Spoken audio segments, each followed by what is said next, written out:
How's everybody doing today? Welcome to the show. I'm glad you could make it. In the comment section below, let me know if you've been keeping up with the Celebrate Sausage Season 6 so far. Have you watched every episode? And if you have, what sausages do you plan on making? Which brings me to today's episode, the Chorizo Casero. This is a fresh sausage from Spain, and the words Chorizo Casero literally translates to home-style sausage. So this is a sausage that would either be typically made at home, maybe at a farm or at a ranch, utilizing local and easy-to-get ingredients. As you can imagine, there's a lot of different variations to the Spanish Chorizo Casero, but I believe all of them have one thing in common, and that's paprika, the Spanish paprika. It's going to give it that signature piquant flavor. And whether you choose to use sweet or hot, the choice is yours. Today, you're going to see me make my version of the Spanish Chorizo Casero. Let's do it. For the Spanish Chorizo Casero, this is a 100% pork sausage, at least the version we're making here today. And we're going to be using a 70% lean to fat ratio. So 30% fat, 70% lean, and basically we're using pork back fat and pork shoulder, but you could use whatever cuts you want. I've got pork back fat that's already been processed. I had it in my freezer. Let's just rough chop that right quick. And if you can't get any pork back fat, you can certainly use pork belly. Use a fatty pork shoulder. You don't have to add anything to it. But in my case, the pork shoulder that I have is a little lean, so we're adding fat to it to get that 70-30 combo. I like to cut the pieces of meat and fat into relatively small, manageable pieces that'll fit into my grinder without any issue. You can do strips or chunks, it's up to you. The smaller your piece is, the easier it will grind, just to let you know. And now that we're done, we're going to place this into our freezer so that it can get below 34 degrees Fahrenheit. Look at these spices. This is going to be a beautiful spice profile for our Chorizo Casero. Starting at the top, you got salt, pepper, and sweet paprika. This is a Spanish paprika. From Pimentón de la Vera, this is paprika dulce or sweet paprika. I want a little bit of heat. Now, you can add cayenne pepper like I'm doing here, or you can add pimentón picante. That's a slightly spicier version of their paprika. Both have beautiful smoky notes. We have garlic powder that we're going to be adding. We're going to be adding savory because we love flavor. A little bit of cumin and some oregano. And that's it. For the liquid, we're going to be adding water. We're just going to keep it very simple. You can add stock and other liquids if you want, but we're going to keep it simple. Notice there's no binders. We're only adding 5% water as well. When it comes to grinding this particular sausage, you can go a couple different ways. If you want a medium grind, you could do a 6mm grind. That's a particular grind I'm fond of. Or if you want something a little more coarse, you can go 10mm. That's what this is. And what I think we're going to do with this particular grind is do a double grind on the 10mm plate. Something I don't show very often, but I do almost all the time. I rub a little neutral oil on the face of the plate that's going to be touching the knife. And that way we reduce the amount of friction. I also do the same thing for the auger. So I'll put a little bit of oil where the auger connects to the motor to reduce the friction and the heat.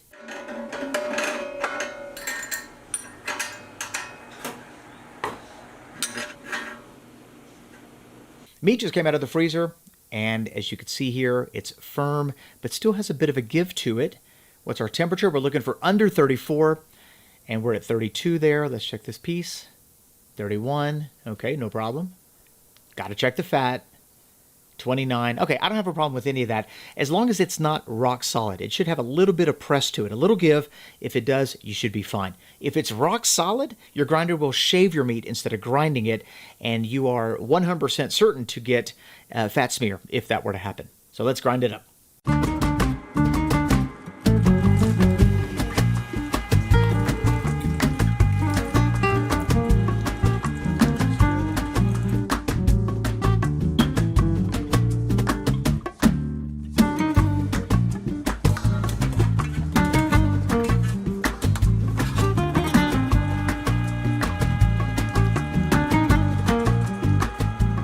Perfect. We got a double grind on the 10mm plate. This is a very personal preference too. You don't have to do a double grind. You don't have to do 10mm plate. It really comes down to what you're looking for in the texture of your sausage. So we'll find out here at the very end of the video if we made the right decision. But we've got our spices in, and we're now adding our 5% water. And we're just mixing this until we have a beautiful sticky mixture. Once we have that, and look, oh wow, that's great. That is a very sticky mixture. A lot of protein's been extracted. We're going to get that into a tray and take a closer look at it so you can see exactly what you should be looking for when you mix your batter. When you grab a little handful of it, it'll stick to the underside of your hand, It'll hang there all day. Even when you pull your fingers apart, you can see all these beautiful legs that are formed through those protein structures that bind the meat together. That right there is going to give us a great bind on our sausage. And now we just got to get it into a sausage casing. So 5-pound sausage stuffer. Link in the description if you're needing some equipment. 29-32 millimeter sausage casing. I feel like that's the casing of choice for season 6. But honestly, whatever you have in your fridge, or maybe you have some dried sausage casings you want to use, you could use that, not a problem. These casings were soaking overnight in the refrigerator.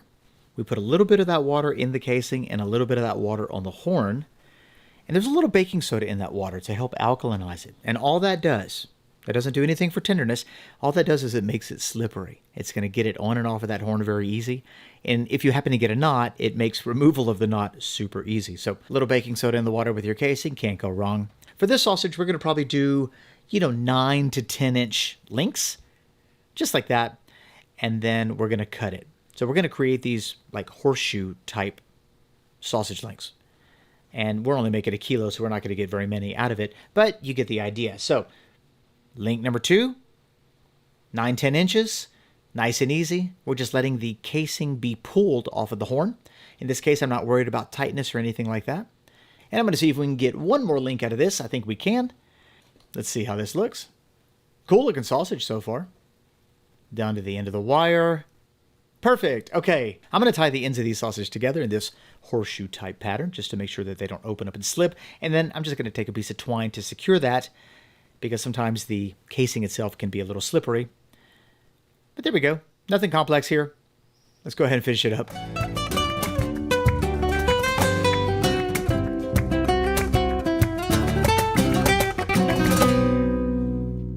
All right, after it's all said and done, we've got 4 sausage links.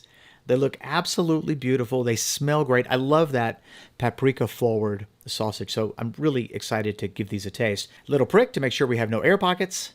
And there we have it. Our sausage is done, and you can cook it now if you want. I'm going to let it sit in the fridge because it's late, and I do want those spices to come together. So the next day, this is what our sausage looks like coming out. Notice they've dried just a tiny little bit, and they are ready to be cooked. This is a fresh sausage, so I think the best way to get maximum flavor for this sausage, probably the most authentic way, would be to cook them on the parrilla, which is the barbecue pit.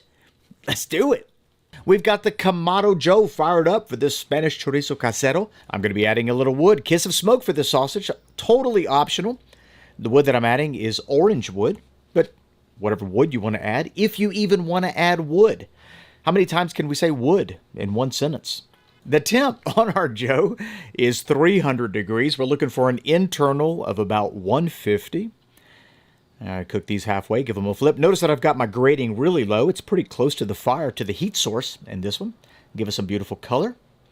Also, with it being that close, it is going to cook a little faster. And as you can see right here, we are done. 150 degrees, and these look beautiful. Great color, incredible aroma. Let's take a closer look and then give one a slice.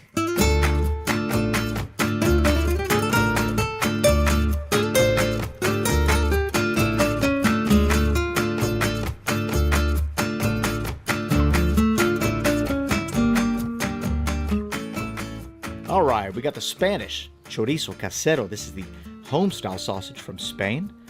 Beautiful density when you give it a little squeeze. Oh, I'm loving that. Smooth slice. Incredibly juicy. Certainly picking up those aromas from the oregano, from the piquant paprikas. Let's go. The Chorizo Casero, great looking sausage, finished up nicely on the pit. Beautiful color. Check that out. Oh, yeah. A little cumin, a little oregano. Definitely picking up the paprikas. Okay. Let's go in.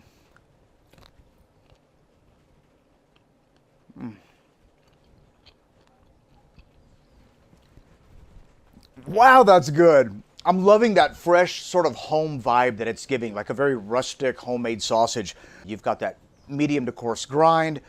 It's a little spicy because of the cayenne. If you like Spanish paprikas, the sweet paprika that we added, it's just bringing such a beautiful, slightly smoky flavor. The oregano and the cumin I'm picking up, but they're very subtle. Those are kind of like accent notes in the background. Wow. Okay. Hang on a minute. It's just...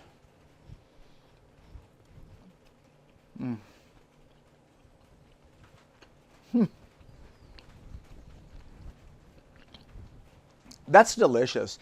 And I think maybe next time I make this, instead of adding the cayenne pepper, add some of the Spanish hot paprika, just to increase that Spanish vibe to it. I like paprika forward sausage, so for me, I could probably bump the paprika up a little bit, but at the end of the day, it comes down to personal preference.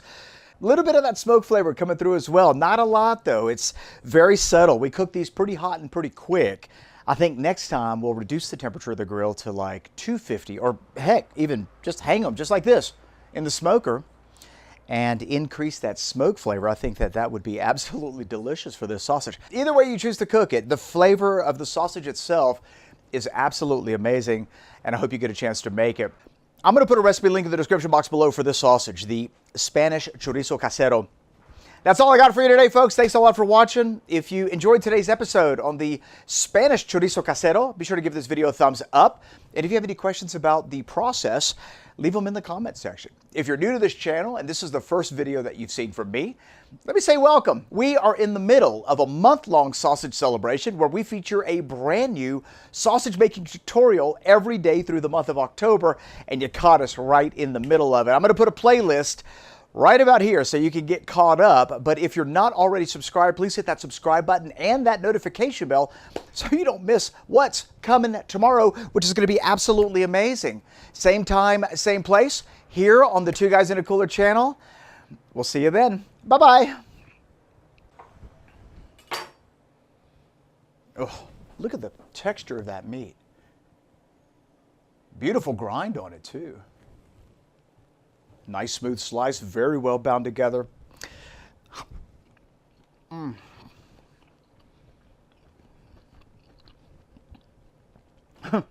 It's just a great sausage.